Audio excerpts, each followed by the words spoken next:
Bismillahirrahmanirrahim. Assalamualaikum warahmatullahi wabarakatuh. Perkenalkan kami dari kelompok 1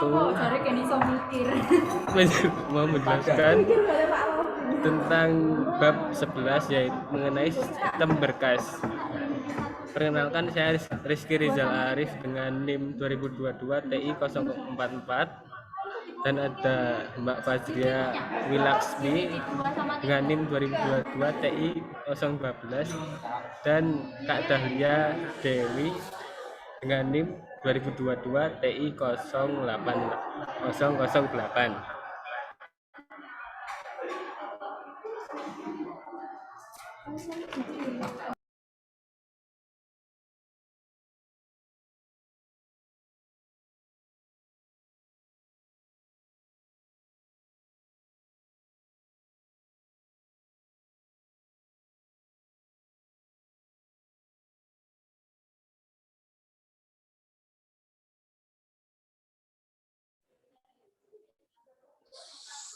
Pengertian sistem berkas.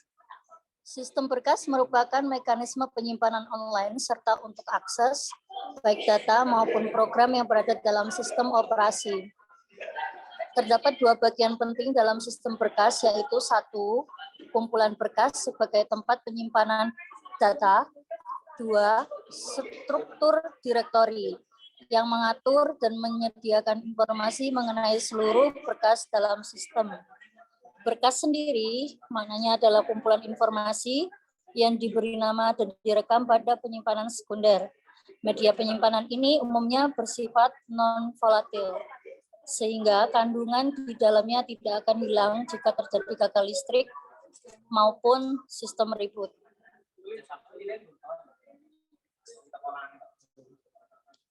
Berikutnya, operasi pada berkas.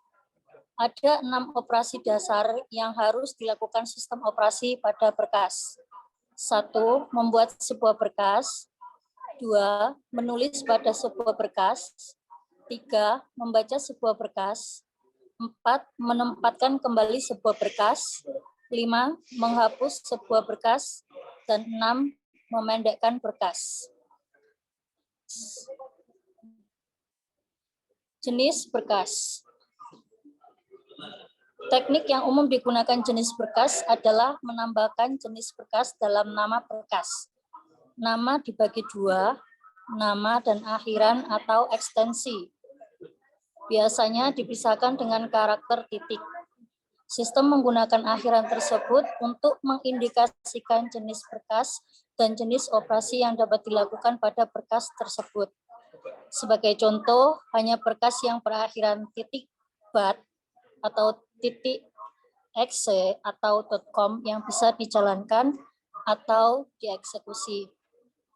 Kebanyakan jenis berkas itu dibuat untuk membantu pengguna mengenali jenis isi dari suatu berkas. Misalkan kita mengetik di Microsoft Word, terus kita simpan, itu nanti di akhirannya kan ada titik .doc.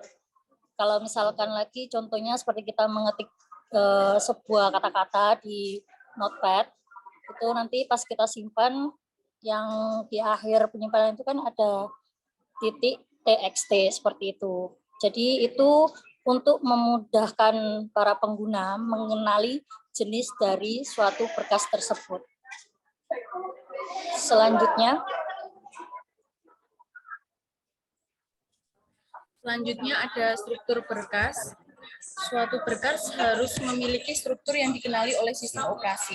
Sistem operasi harus memiliki minimal satu struktur berkas, yaitu untuk berkas yang dapat dieksekusi sehingga sistem dapat memuat berkas dalam memori dan menjalankannya.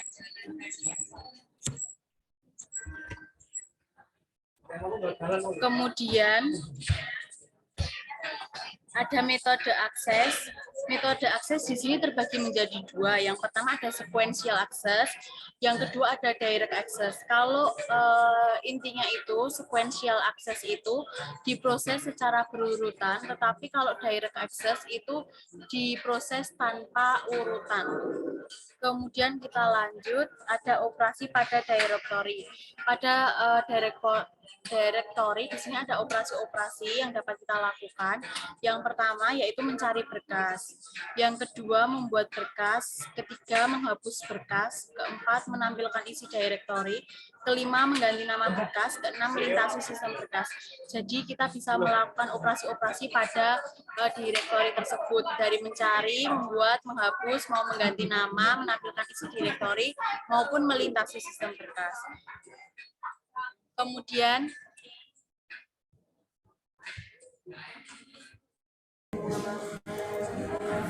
ada tipe akses pada berkas.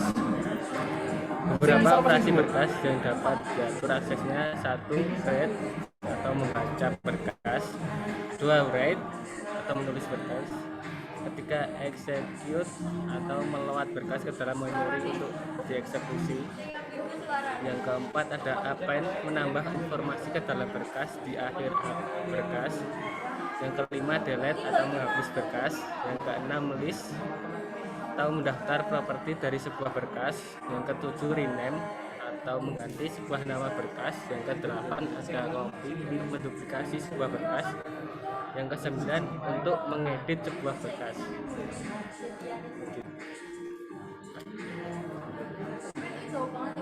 Terus selanjutnya ada organisasi sistem berkas. Pada dasarnya sistem berkas tersusun atas beberapa tingkatan, yaitu input control atau output control. Yang kedua ada basic file system, yang ketiga ada file organization module, yang keempat ada logical file system. Selanjutnya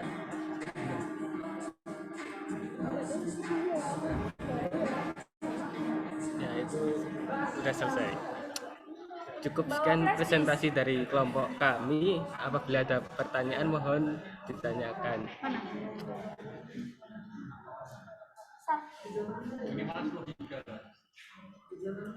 di sini ada teman-teman yang ingin bertanya, boleh langsung ditanyakan, nanti kami bantu untuk jawab.